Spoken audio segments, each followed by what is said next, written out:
नमस्ते बच्चों, welcome back to our chapter biotechnology. इस चैप्टर के एनसीईआरटी टेक्स्ट बुक के सारे इंपॉर्टेंट पॉइंट्स हमने प्रीवियस सीरीज ऑफ लेक्चर्स में कवर कर लिए। मैं उम्मीद करता हूं तुमने वो सारे लेक्चर्स देखे और तुमको लेक्चर्स अच्छे से समझ में आए हैं बेटा। आज के इस लेक्चर में हम लोग एक्स्ट्रा टॉपिक डिस्कस करने वाले हैं, जहां आज हम बात करेंगे जीन लाइब्रेरी की।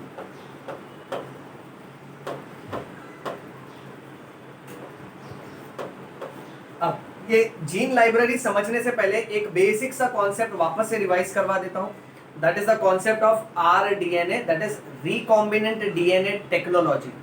रिकॉम्बिनेंट डीएनए टेक्नोलॉजी मैंने इस चैप्टर में बार बार रिवाइज करवाया है, क्योंकि ये चैप्टर पूरा का पूरा उसी के बारे में है। आज मैं ये रिकॉम्बिनेंट डीएनए टेक्नोलॉजी तुमको वापस अलग अंदाज में एक बार रिवाइज करवाता हूं बेटा। ओके, रिकॉम्बिनेंट डीएनए टेक्नोलॉजी में, जिसको हम लोग आरडीएनए टेक्नोलॉजी बोलते हैं, इसमें हम लोग ने क्या देखा था? इसमें हम लोग ने देखा था कि एक सेल होता है जिसको हम लोग बोलते हैं डोनर सेल। उसका न्यूक्लियस होगा और उसके न्यूक्लियस में डीएनए का टुकड़ा होगा। समझो ये वाला डीएनए का टुकड़ा है, तो ऐसे डीएनए को हम लोग बोलेंगे डोनर डीएनए। और समझो ये सेल अगर beta cells of islets of Langerhans of pancreas का है, यानी पैनक्रियास का एक सेल है और ये वाला जो जीन है, ये देखिए, ये ग्रीन वाला, ये इंसुलिन बनाने वाला जीन है। इसको रिस्ट्रिक्शन एंडोन्यूक्लियस एंजाइम की मदद से काट के हमने बाहर निकाला। तो ये अभी बाहर आ गया बेटा। तो ये कहलाएगा डोनर डीएनए। Donor DNA. अब उसी पॉइंट ऑफ टाइम पे तुम सोचो बेटा, समझो फॉर एग्जांपल ये एक बैक्टीरिया का सेल है। Okay, right. अब बैक्टीरिया के सेल में यहां कोने में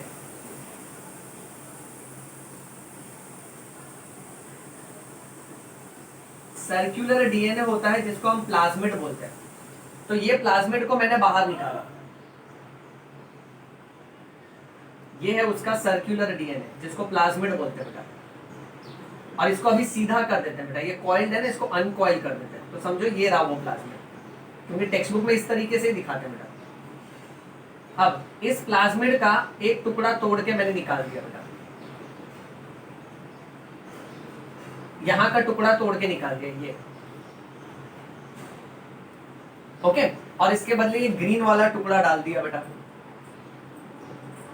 यानी इसमें इंसुलिन प्रोड्यूसिंग जीन डाल दिया। फिर अब इस वाले प्लाज्मिड को मैं किसी बैक्टीरिया में डाल देता हूं। अब इस बैक्टीरिया में इतना रेड वाला टुकड़ा है और इतना ग्रीन वाला टुकड़ा है। अब जब जब ये बैक्टीरिया डिवाइड होगा, तब तब ये ग्रीन वाला इंसुलिन वाला जीन भी डिवाइड होगा। अब इस कंडीशन को हम लोग सिंपल एग्जांपल के हिसाब से समझते हैं। एक मिनट, ये एग्जांपल समझाने के लिए एक राज की बात बताऊं। मैंने ना चोरी से चुपके से अपनी मम्मी की एक चूड़ी चुरा ली और उसको तोड़ दिया। मम्मी को पता नहीं, पता चलेगा तो मेरा वो पूरा फ्रैगमेंटेशन, लाइसोसोम्स बन जाएगी मेरी मम्मी। ओके, चलो यहां ध्यान दो। अब ये जो लाल वाला है ना, पूरा गोल का गोल, ओके, ये है, यानी एक बैक्टीरिया का लाल वाला प्लाज्मिड है, जिसको हम कॉइल्ड डीएनए की तरह नहीं दिखा रहे, हम साधारण सा अनकॉइल्ड स्ट्रक्चर दिखा रहे। तो ये प्लाज्मिड है। अच्छा, अब बेटा ये जो ग्रीन वाला टुकड़ा तुम देख रहे हो ना, ये ग्रीन वाला ना इंसुलिन प्रोड्यूसिंग डीएनए है, यानी ये डोनर डीएनए है बेटा। ओके, अब क्या हो रहा है ना कि मैंने इसको काट के निकाला रिस्ट्रिक्शन एंडोन्यूक्लियस की मदद से, और इसको भी काटूंगा रिस्ट्रिक्शन एंडोन्यूक्लियस की मदद से। तो ये वाला टुकड़ा निकल गया। ओके, अब लैंग्वेज सुनो ध्यान से। ये जो टुकड़ा इस पूरे चैप्टर में, ये जो टुकड़ा रहता है ना, ये एंटीबायोटिक रेजिस्टेंट जीन होता है बेटा। ओके, अब ये एंटीबायोटिक रेजिस्टेंट जीन, इसको मार्कर जीन भी बोलते हैं, क्योंकि ये मार्कर जीन निकलेगा तभी तो उसकी जगह पे ये वाला टुकड़ा आके बैठ सकेगा ना बेटा। राइट।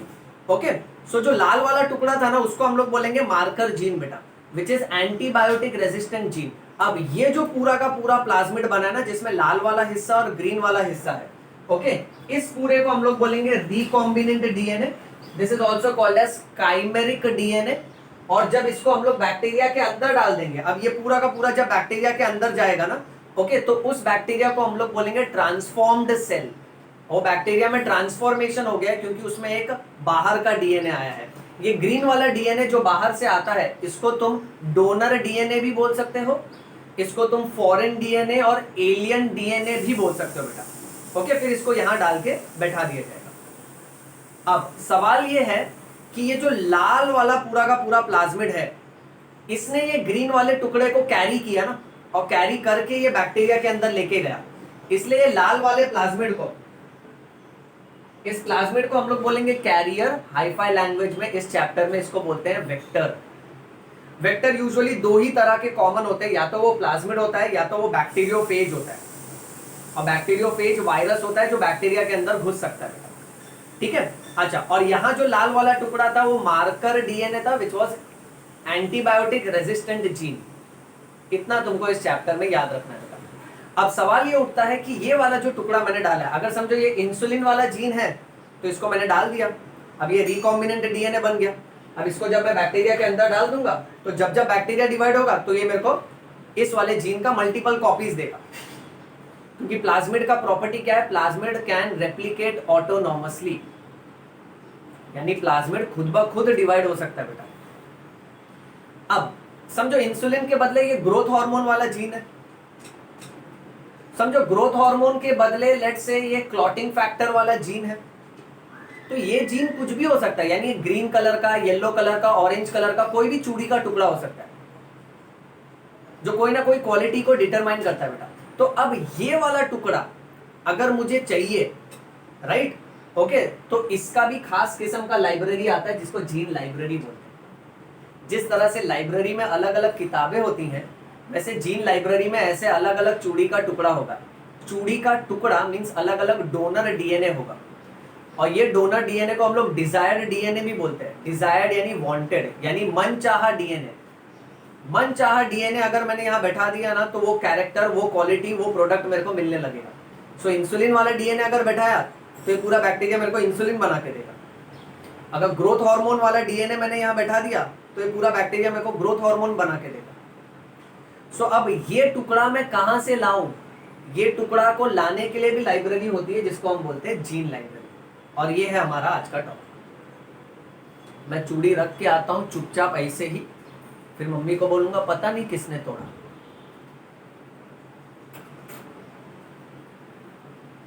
आई होप मेरी चोरी पकड़ी ना जाए। ओके, अब जीन लाइब्रेरी क्या होता है बेटा? Gene library is a collection of different DNA sequences.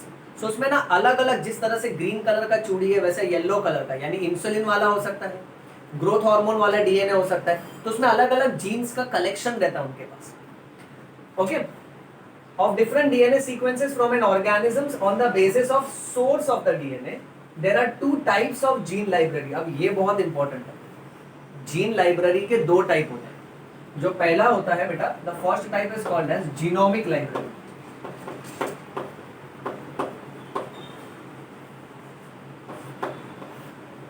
and the second is called as cDNA library.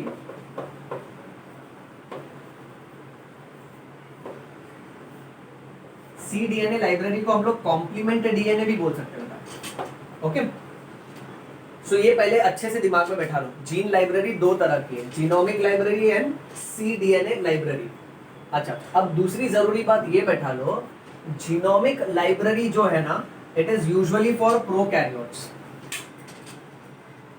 और cDNA library is the library of eukaryotic organisms only.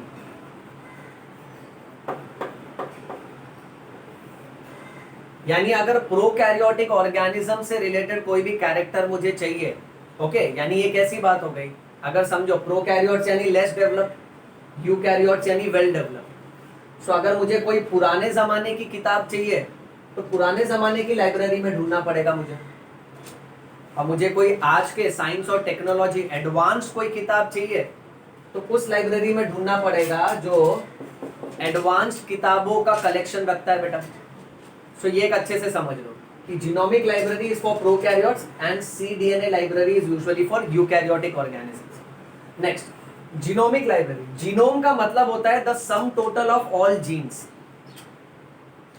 जिस तरह से हम लोग अपना एक प्रोफाइल बनाते हैं किसी भी सोशल मीडिया पे, उसमें हम लोग लिखते हैं ना कि हमारा स्कूल कहाँ से किया हमने, ओके, हमारा कॉलेज कहाँ से किया, हम नौकरी कहाँ पे कर रहे हैं, हमको कौन सी पिक्चर पसंद है, कौन सी पिक्चर नहीं पसंद है, हमारा नाम क्या है, डेट ऑफ बर्थ क्या है, तो अपनी सारी जानकारी लिखते हैं। वैसे अगर तुम्हारा डीएनए देखो, डीएनए में अलग अलग जीन्स हैं। अब ये जीन बोलता है तुम्हारा बाल स्ट्रेट रहना चाहिए, ये जीन बोलता है तुम्हारा बाल काला होना चाहिए, ये जीन बोलता है तुम्हारा हाइट इतना रहना चाहिए, ये जीन बोलता है कि तुम्हारा स्किन का कलर ऐसा रहना चाहिए। तो ये सारे जीन्स को अगर मिला दे तो उसको हम लोग बोलते हैं जीनोम, जिसको जेनेटिक प्रोफाइल भी बोल सकते हैं। तो जिस तरह से सोशल मीडिया पे हमारा प्रोफाइल बनता है, ओके, जैसे फेसबुक पे हम प्रोफाइल बनाते हैं, ट्विटर पे हम प्रोफाइल बनाते हैं, वैसे ही हमारा जेनेटिक प्रोफाइल होता है। और जेनेटिक प्रोफाइल में सारे जीन्स मिलाकर कंसीडर किए जाते हैं, राइट। और उस sum total of all genes को हम लोग बोलेंगे genome. Genomic library, it is a collection of clones that represent the complete genome of an organism. Clone word का मतलब होता है identical copies. Prokaryotic genome does not contain repetitive DNA. अब prokaryotic DNA को देखोगे ना तो उसमें DNA के टुकड़े बार बार रिपीट नहीं होते। हम यूकैरियोटिक ऑर्गेनिजम्स में DNA का टुकड़ा बार बार रिपीट होता है। So prokaryotic organisms does not contain repetitive DNA. Hence, genomic library is established in prokaryotes.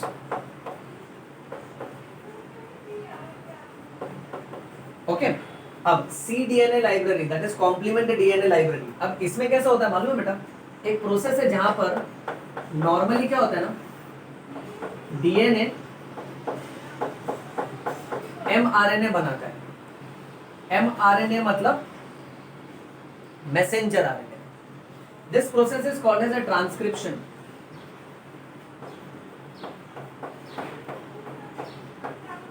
But बहुत सी बार उल्टा हो जाता है। ये प्रोसेस का उल्टा करो, डीएनए एमआरएनए को पैदा कर रहा है ना, बट अब एमआरएनए डीएनए को पैदा कर रहा है, एमआरएनए डीएनए को बना रहा है बेटा। तो ऐसा डीएनए जो आरएनए से बना है उसको हम लोग बोलते हैं cDNA, जिसका फुल फॉर्म है कॉम्प्लीमेंट्री डीएनए। Complementary DNA. और इस प्रोसेस को हम लोग बोलेंगे रिवर्स ट्रांसक्रिप्शन।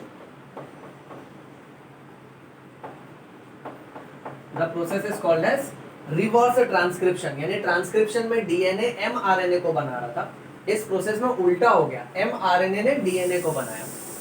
सो कॉम्प्लीमेंट डीएनए लाइब्रेरी, इस वाले लाइब्रेरी में, ये बहुत जरूरी है बेटा,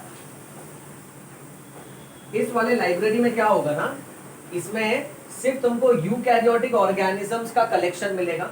इसमें तुमको जीनोमिक लाइब्रेरी में तुमको सिर्फ और सिर्फ प्रोकैरियोटिक ऑर्गेनिजम्स का कलेक्शन मिलेगा। अच्छा, दूसरी बात यह है, यूकैरियोटिक ऑर्गेनिज्म में, यूकैरियोटिक का जो जीनोम है ना, उसके अंदर अलग अलग तरह के जीन्स होते हैं। जैसे इंट्रॉन्स होता है, ऑपरेटर जीन्स होते हैं, और रेपिटेटिव डीएनए होता है बेटा, यानी उसमें डीएनए का सीक्वेंस रिपीट होता है। प्रोकैरियोटिक में डीएनए का सीक्वेंस रिपीट नहीं हो रहा था, इसलिए उनमें जीनोमिक लाइब्रेरी मुमकिन था बेटा। और यहाँ पे जीनोमिक लाइब्रेरी मुमकिन नहीं है बिकॉज इसमें रेपिटेटिव डीएनए है। So eukaryotic genome has introns, operators and repetitive DNA, hence genomic library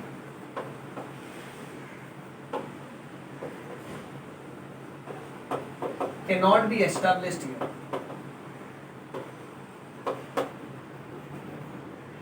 इसलिए ना जीनोमिक लाइब्रेरी को एस्टैब्लिश नहीं कर सकते हैं in eukaryotic organisms.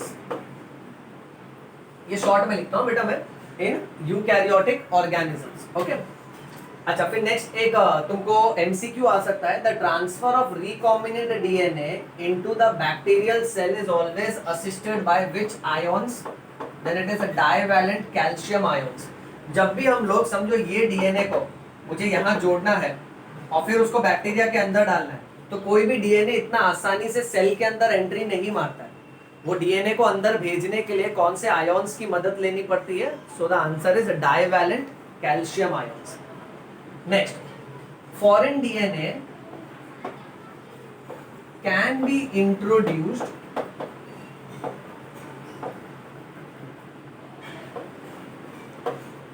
into the cell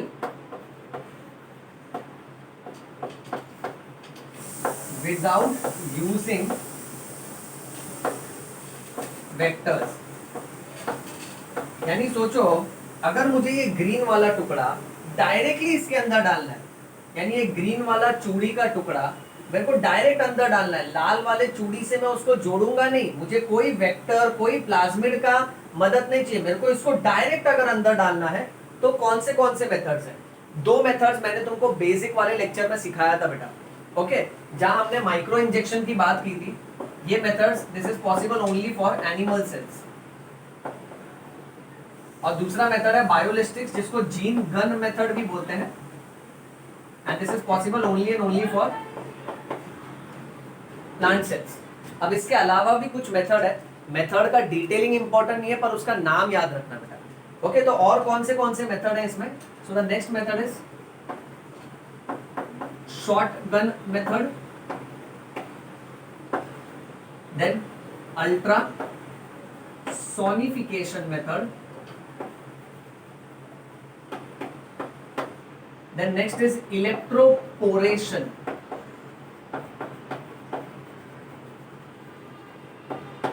and last is liposuction method।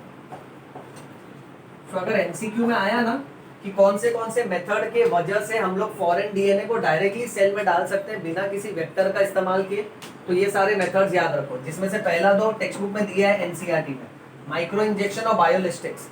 Other than that, we have shotgun method, ultrasonification, electroporation and liposuction। आगे next, plant biotechnology में जब भी समझो ये बैक्टीरिया के बदले किसी प्लांट सेल को अगर हम लोग बेहतर बनाते हैं, उसमें कोई बाहर का डीएनए डाल के कोई नया क्वालिटी मैनिपुलेट करने की कोशिश करते हैं हम लोग। तो वही सोचो, समझो ये प्लांट का डीएनए है, इसमें मैंने लेट से नाइट्रोजन फिक्सिंग वाला जीन डाल दिया, तो ये प्लांट खुद ब खुद नाइट्रोजन फिक्स कर पाएगा। अब प्लांट में वो बाहर का डीएनए पहुंचाने का काम किसका है? तो वहां जिस प्लाज्मिड का इस्तेमाल किया जाता है ना प्लांट बायोटेक्नोलॉजी में, the plasmid which is most commonly used is called as a Ti plasmid. Ti plasmid का फुल फॉर्म है tumour inducing plasmid. Tumour inducing plasmid, और ये प्लाज्मिड हमको जिस बैक्टीरिया से मिलता है उसका नाम है एग्रोबैक्टीरियम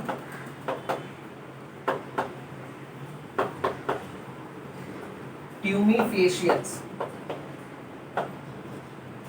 एग्रोबैक्टीरियम ट्यूमिफेशियंस का एक अलग ही लेक्चर लिया था मैंने, मेरे बेसिक वाले लेक्चर में जाके देखो, उसको मैंने बहुत ही अच्छे स्टाइल में समझाया कि एग्रोबैक्टीरियम ट्यूमिफेशियंस एक बुरा आदमी है। ओके राइट, उसके हाथ में हथियार होता है, पर हम उसकी बुराई, उसका हथियार ले लेते हैं और उसके बदले अच्छा वाला जीन उसको दे देते हैं। तो प्लांट के अंदर घुसपैठ करके अच्छा वाला जीन प्लांट तक पहुंचा के देता है, जिसके वजह से प्लांट की खूबी बढ़ जाती है और प्लांट ज्यादा क्वालिटेटिव हो जाता है। एमसीक्यू के हिसाब से सिर्फ इतना याद रखना, प्लांट में जब भी हम लोग छेड़छाड़ करते हैं तो किस प्लाज्मिड का इस्तेमाल करते हैं? सो प्लाज्मिड का नाम है TI plasmid, full form is a tumour inducing plasmid. ये प्लाज्मिड कौन से बैक्टीरिया से मिलता है? तो बैक्टीरिया का नाम है एग्रोबैक्टीरियम ट्यूमिफेशियंस। आगे sorry, last point, CCMB is a premier research organisation. ये एक ऑर्गेनाइजेशन का नाम है सीसीएमबी। ओके, जो मॉडर्न बायोलॉजी में तरह तरह के एक्सपेरिमेंट्स करवाता है, डीएनए फिंगरप्रिंटिंग का एक्सपेरिमेंट करवाता है, एनिमल ब्रीडिंग का एक्सपेरिमेंट करवाता है। कौन सा ऑर्गेनाइजेशन? CCMB। इसका और क्या काम है? ये तरह तरह का रिसर्च भी करवाता है, लोगों को ट्रेनिंग भी देता है मॉडर्न बायोलॉजी और बायोटेक्नोलॉजी की, और उनको फैसिलिटीज भी देता है। अब खाली इसका फुल फॉर्म तुझे याद रखना है। इसका full form is centre for cellular and molecular biology. ठीक बेटा, centre for cellular and molecular biology. और ये कहां पे आया? ये आया हैदराबाद में। ये भी एमसीक्यू में आ सकता है। इतना समझे बेटा? चलो इसका स्क्रीनशॉट ले लो, स्क्रीनशॉट ले लो फटाफट। Alright, so that's all about this chapter of biotechnology. जो स्क्रीनशॉट लिया उसका प्रॉपर नोट्स बनाओ बेटा। आने वाले लेक्चर में हम लोग और ज्यादा एक्स्ट्रा पॉइंट्स डिस्कस करेंगे। टिल देन मेरा बच्चा रो रहा है, छोटा बच्चू है हमारे घर में, ये पूरा सेटअप घर में ही है बेटा। I am trying to help you as much as possible. ये बैकग्राउंड की आवाज़ें थोड़ा इग्नोर किया करो, तब तक मैं जाके मेरे बच्चों को देख लेता हूँ। Read bio, bleed bio, yo yo bio. Thank you.